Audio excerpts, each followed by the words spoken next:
በቦሌ አካባቢ የሚገኙ በርካታ ህንፃዎች ሊፈርሱ ነው። በኢራቅ የተነሳው ከባድ የአሸዋ አውሎ ንፋስ በርካታ ሰዎች ላይ የመተንፈስ ችግር አስከተለ። ኢትዮጵያ በአህዮች ብዛት በዓለም የመጀመሪያ ደረጃን ይዛለች። ሰላም ጤና ይስጥልኝ። ይህ ዴሊ ኒውስ ነው። የዕለቱን ዜናዎች ከላይ በጠቀስኩት አርዕስተ ጉዳዮች ጀምረናል። ቻናላችንን ላይክ፣ ሼር፣ ሰብስክራይብ እንድታደርጉ በአክብሮት እየጋበዝኩ ወደ ዝርዝር መረጃዎቹ አልፋለሁ። አብራችሁን ቆዩ።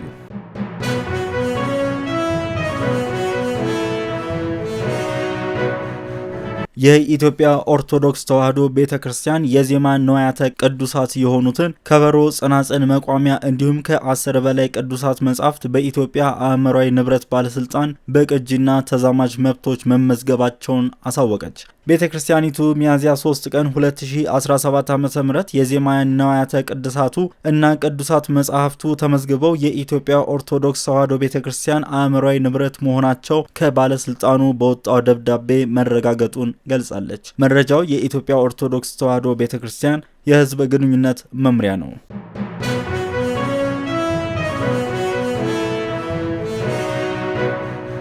በቦሌ አካባቢ የሚገኙ በርካታ ህንፃዎች ሊፈርሱ ነው። በአዲስ አበባ ከተማ ቦሌ አካባቢ ለሚገነባው የኦሮሚያ ክልል የመንግስት ጽሕፈት ቤቶች ማስፋፊያ ፕሮጀክት በአካባቢው የሚገኙ ህንፃዎች ሊፈርሱ መሆኑ ተሰማ። ፕሮጀክቱ ከዛሬ 2 ዓመት በፊት የመሰረት ድንጋይ የተጣለለት ሲሆን ግንባታውም የቻይና ሲቪል ኢንጂነሪንግ ኮርፖሬሽን እንደሚያከናውነው መገለጹ ይታወሳል። የመሰረት ድንጋይ በተጣለበት ወቅት የኦሮሚያ ክልል ኮሚኒኬሽን ቢሮ እንዳስታወቀው ፕሮጀክቱ 6 ሄክታር መሬትን የሚሸፍን ይሆናል። በዚህ ጉዳይ ላይ በቅርቡ የአዲስ አበባ ከተማ አስተዳደር መሬት ልማትና አስተዳደር ቢሮ ውሳኔ አሳልፎ መሬቱ እንዲሰጥ ማድረጉ ተሰምቷል። ይህንን ተከትሎ ባሳለፍነው ሳምንት የከተማው ከንቲባ ጽሕፈት ቤት ተወካዮችና የቂርቆስ ክፍለ ከተማ መሬት ልማት ማኔጅመንት ቢሮ ኃላፊዎች ፕሮጀክቱ በሚገኝበት ቦታ ካሉ የመሬት ባለቤቶች ጋር ውይይት አድርገዋል። ቦታው በቂርቆስ ክፍለ ከተማ ወረዳ 1 ውስጥ የሚገኝ ሲሆን በአጠቃላይ 99,000 ካሬ ሜትር ቦታን እንደሚሸፍን በውይይቱ ወቅት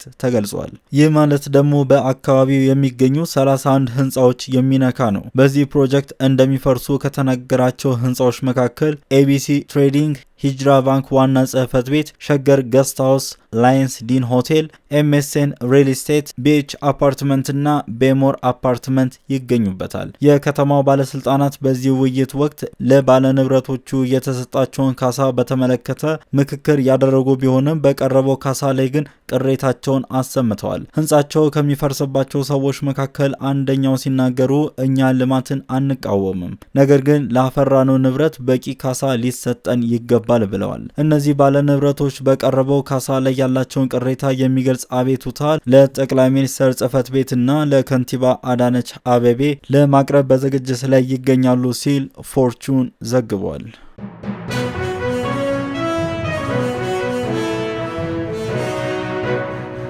ኢትዮጵያ በአህዮች ብዛት በዓለም የመጀመሪያ ደረጃን ይዛለች። በዓለም ላይ 50 ሚሊዮን አህዮች እንዳሉ የ2025 ሪፖርት ያመለክታል። በኢትዮጵያ 10 ሚሊዮን አህዮች እንደሚገኙ ተገልጿል። ካለፈው ዓመት ጋር ሲነጻጸር ብዛቱ የጨመረ ሲሆን በዓለማችን ትንሽ አህዮች ያሉባት ሀገር ሱሪናሜ ስትሆን 7 አህዮች ብቻ ይገኛሉ። በአሜሪካ 52,000 አህዮች ይገኛሉ። ኢትዮጵያ በ10.6 ሚሊዮን አህዮች ቀዳሚ ስትሆን ጎረቤት ሀገር ሱዳን ደግሞ በ7.6 ሚሊዮን አህዮች ሁለተኛ ሆናለች። በሶስተኛ ደረጃ ፓኪስታን በ5.8፣ በአራተኛ ቻድ 4.6፣ በአምስተኛ ሜክሲኮ 3.3 ሚሊዮን በመከተል የአምስተኛ ደረጃውን ይዛለች።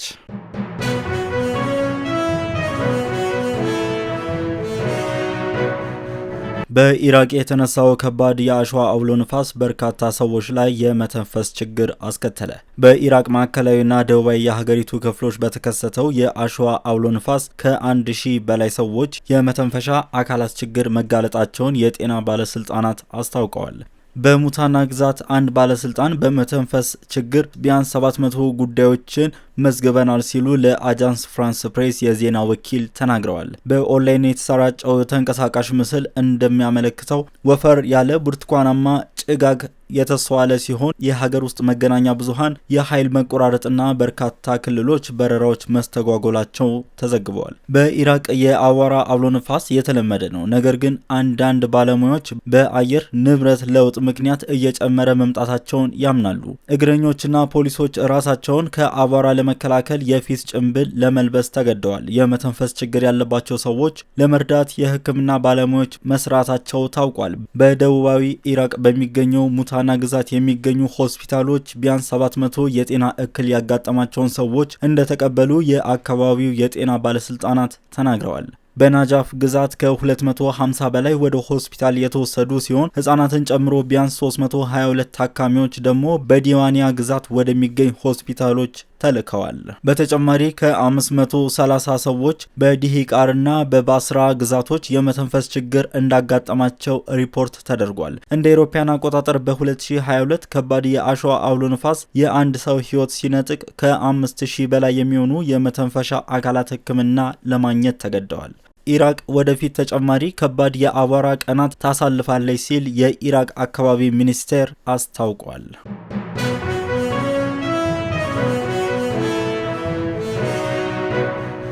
ቻይና የክብደት መጠናቸው ከ50 ኪሎ ግራም በታች የሆኑ ዜጎቿን ከመኖሪያ ቤታቸው እንዳይወጡ አሳሰበች። በቻይና ሰሜናዊ ክፍል ዝናብ የቀላቀለ ከባድ አውሎ ንፋስ መከሰቱን ተከትሎ የሰውነት ክብደት መጠናቸው ከ50 ኪሎ ግራም በታች የሆኑ ዜጎቿ ከመኖሪያ ቤታቸው እንዳይወጡ አሳስባለች። ከሀገሪቱ ደቡባዊ አዋሳኝ ሞንጎሊያ መነሻውን ያደረገው ንፋስ በሰዓት 150 ኪሎ ሜትር በመሸፈን ቤጂንግ፣ ቲያንጂንና ሄቤይን ጨምሮ የቻይናን ሰሜናዊ ክፍሎች እየመታ የሚገኘውን አሁን ላይ የተከሰተው ከባድ አውሎ ንፋስ ባለፉት 10 ዓመታት ከተመዘገቡት የመጀመሪያው መሆኑ ተገልጿል። የተከሰተው ከባድ አውሎ ንፋስ ደረጃ 13 ሲሆን ዝናብ፣ በረዶና ነጎድጓድ የተቀላቀለ መሆኑን የቻይና የአየር ትንበያ ኤጀንሲ የገለጸ ሲሆን ይህ ተከትሎ የሰውነት ክብደታቸው ከ50 ኪሎ ግራም በታች የሚመዝኑ ዜጎች በንፋስ እንዳይወሰዱ በማሰብ ነው ከመኖሪያ ቤታቸው እንዳይወጡ ማስጠንቀቂያው የተሰጠው። እንዲሁም ንፋሱ የባሰ አደጋ እንዳያስከትል አስቸኳይ እርምጃዎች እየተወሰዱ እንደሚገኙና ፓርኮች እንደሚዘጉ እንዲሁም ወሳኝና አስፈላጊ ያልሆኑ በረራዎች እንዲሰረዙ መደረጋቸው ተገልጿል።